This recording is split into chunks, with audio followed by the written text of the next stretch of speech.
कार्तिक मास महत्तम अध्याय 24 और 25। हरे कृष्ण, राधे राधे। देखो, मैं जो मानती हूँ कि भगवान जी की, श्री कृष्ण जी की साक्षात कृपा है मुझ पर, आप पर, कि उनकी कृपा है तभी तो मैं कार्तिक मास महत्तम के ये जो अध्याय हैं वो मैं सुना रही हूँ, और आप सब लोग पे कृपा है क्योंकि आप सब लोग सुन पा रहे हैं। तो बस ऐसे ही हम ये कार्तिक मास महत्तम के अध्याय सुनते रहेंगे, क्योंकि अब तो कार्तिक मास है जो वो भी अपने समापन की ओर बढ़ चला है। तो बस जितना अधिक से अधिक जितना हम पुण्य कर्म कर सकते हैं, स्नान दान धर्म कर्म जो भी हम कर सकते हैं, बस वो हम करें। और चलिए अब मैं शुरू करती हूँ आज का कार्तिक मास महत्तम के अध्याय 24 और 25 को सुनाना।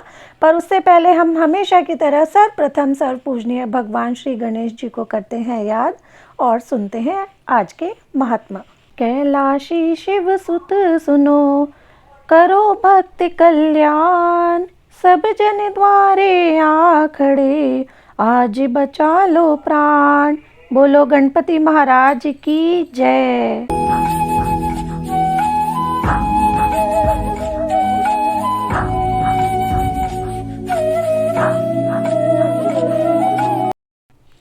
सूत जी के इस प्रकार कहने पर ऋषि आश्चर्यपूर्वक कहने लगे, हे सूत जी, कितने विस्मय की बात है कि अदिति अग्नि में नहीं जली और ना उसे इसका पता ही चला। तब सूत जी बोले, हे ऋषियों, इसमें आश्चर्य की क्या बात है। जिन भगवान के स्मरण मात्र से समस्त संकट दूर हो जाते हैं, उनका ध्यान करने वाले भक्त को भला कौन कष्ट दे सकता है।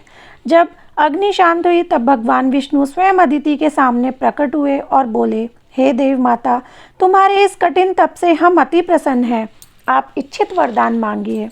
भगवान विष्णु को अपने सम्मुख साक्षात उपस्थित देखकर अदिति ने विनम्र भाव से भगवान की स्तुति करते हुए कहा, भगवान, आपके स्मरण मात्र से समस्त कलेश दूर हो जाते हैं और आपके चरण कमलों की सेवा करके भक्तजन परम सिद्धि को प्राप्त करते हैं। ऐसे भगवान को नमस्कार है।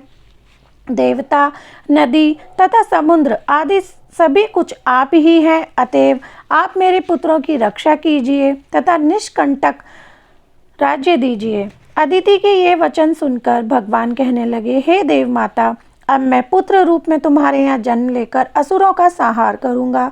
इतना कहकर अपने कंठ की माला अदिति को देकर भगवान अंतर्ध्यान हो गए। इसके पश्चात देव माता अदिति अपने आश्रम में चली आई।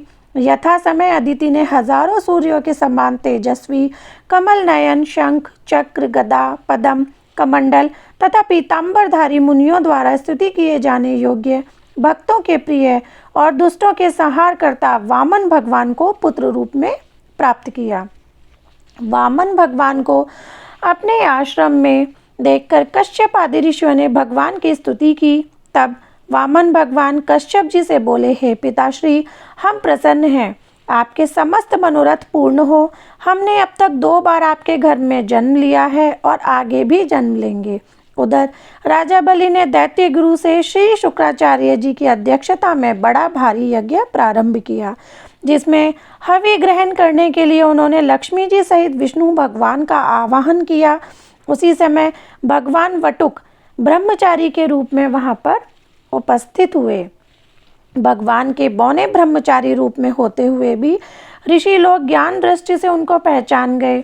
उन्हें देखकर दानव गुरु शुक्राचार्य जी ने राजा बलि की सारी स्थिति से अवगत करा दिया।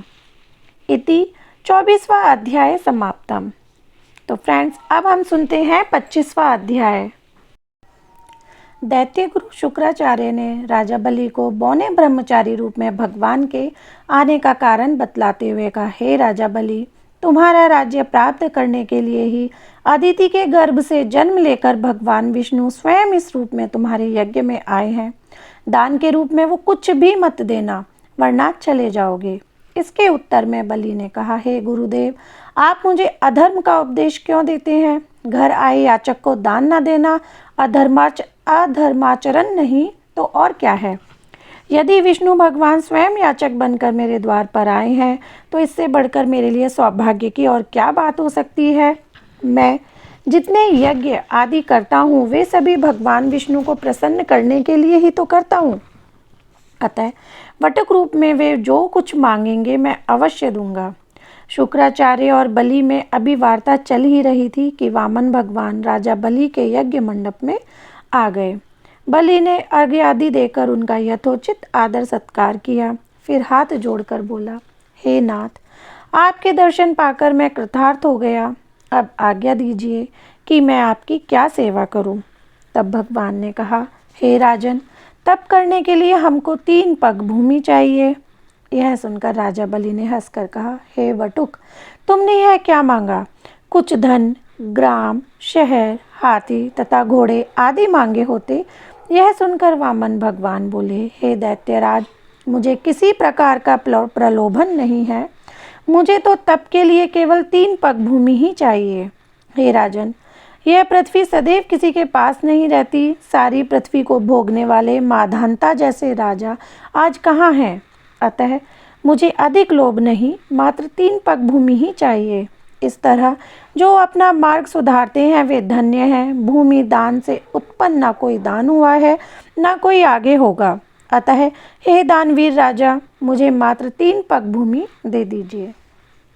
भगवान विष्णु ने राजा बलि को समझाते हुए आगे कहा, हे राजा बलि, इस संबंध में मैं तुम्हें एक प्राचीन इतिहास सुनाता हूँ, ध्यानपूर्वक सुनना। पहले ब्रह्मकल्प में भद्रमती नाम का एक दरिद्र ब्राह्मण था। उसके श्रुता, सिंधु, यशोमती, शोभा, कामिनी तथा मालिनी नामक 6 स्त्रियां तथा अनेक पुत्र थे। जब दरिद्रता के कारण सभी भूख से अत्यंत दुखी हो गए, तब वह ब्राह्मण सकुटुंब कौशाम्बी नामक नगरी में चला गया। वहां जाकर भद्रमती ने सुघोष नामक एक धनी ब्राह्मण से 5 पग भूमि मांगी, जो उसने दे दी। इसी 5 पग भूमि के दान के कारण उस सुघोष नामक ब्राह्मण को विष्णु का परम पद प्राप्त हुआ। तत्पश्चात एक अन्य ब्राह्मण के मांगने पर भद्रमती ने वह दान में मिली हुई 5 पद भूमि उसे दान में दे दी।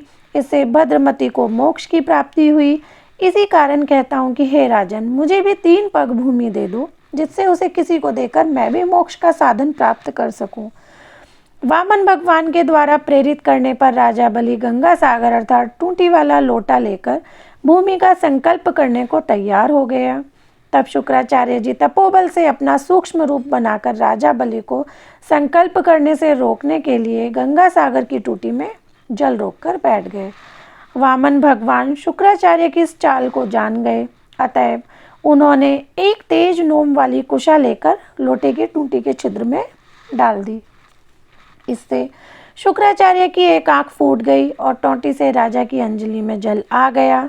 राजा बलि ने 3 पग भूमि देने का संकल्प दे दिया। उसी समय भगवान विराज रूप धारण कर ब्रह्मलोक तक बढ़ गए और उन्होंने 2 पगों में सारा ब्रह्मांड नाप लिया। भगवान के पांव के अंगूठे से ब्रह्मांड फूट गया और फूटे हुए मार्ग से पानी के अनेक स्रोत बहने लगे। भगवान विष्णु का पैर उस जल से धुलता रहा। वही लोक पावन जल ब्रह्मा जी आदि देवताओं को पवित्र करता हुआ सप्त ऋषियों से सेवित सुमेरु पर्वत पर पड़ा तथा गंगा के नाम से विख्यात हुआ। इस प्रकार पतित पावनी गंगा की उत्पत्ति भगवान के चरणों से हुई, जिसके स्नान तथा स्मरण मात्र से जन्म जन्मांतर के पाप नष्ट हो जाते हैं। यह दृश्य देखकर समस्त देवता तथा ऋषि मुनि स्तुति करते हुए बोले, हे अनंत मूर्ति, जगत संचालक, परमपिता और सबके स्वामी, आपको नमस्कार है। इस प्रकार स्तुति सुनकर भगवान ने सब देवताओं को उनका अपना अपना स्थान दिला दिया और बलि को रसातल भेजते हुए उसे वरदान दिया कि अग्नि में बिना मंत्रोच्चारण के जो हवन किया जाएगा वह तथा कुपात्र को अपवित्रता से दिए गए दान का फल तुम्हें प्राप्त होगा। इस प्रकार भगवान ने देवताओं को सुंदर स्वर्ग तथा बलि व अन्य दैत्यों को पाताल दिया। इतना कृत्य करके विराट भगवान पुनः वामन रूप हो गए। तब समस्त देवताओं तथा ऋषि मुनियों ने भगवान की पुनः स्तुति की। इति 25वां अध्याय समाप्तम।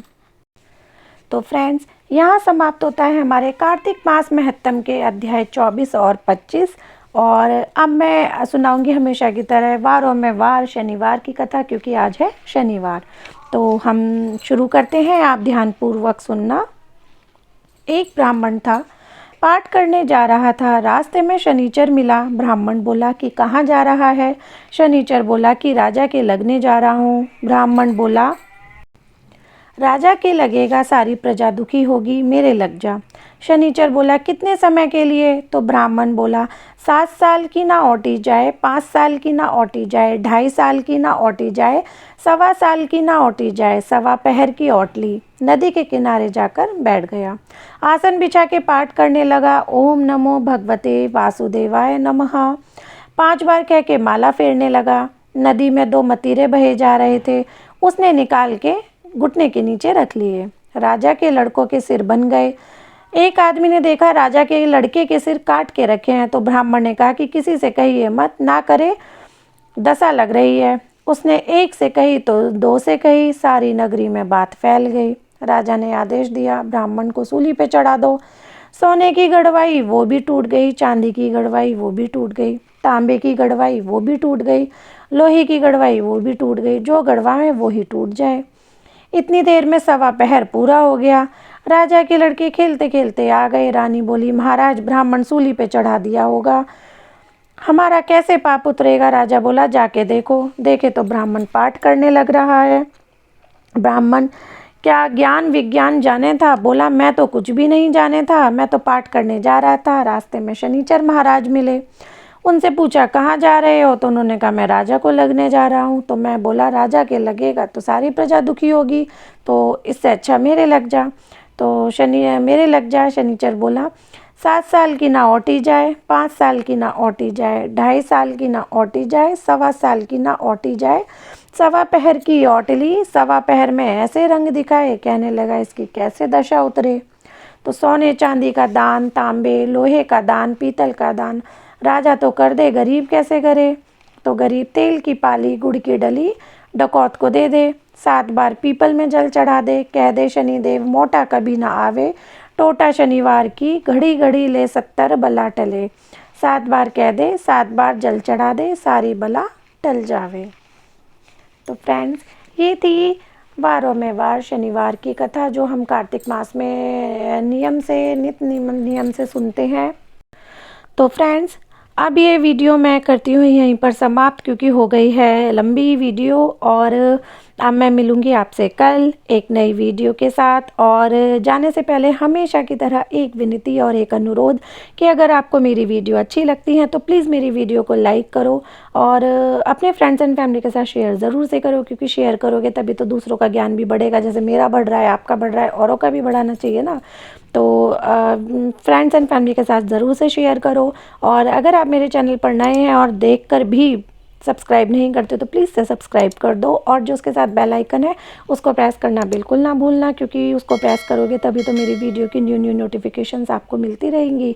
तो फ्रेंड्स, अब मैं मिलती हूँ आपसे कल एक नई कहानी, एक नए अध्याय के साथ। तब तक के लिए हरे कृष्ण, राधे राधे। बोलो विष्णु भगवान की जय, बोलो लक्ष्मी मैया की जय, बोलो कार्तिक के ठाकुर की जय।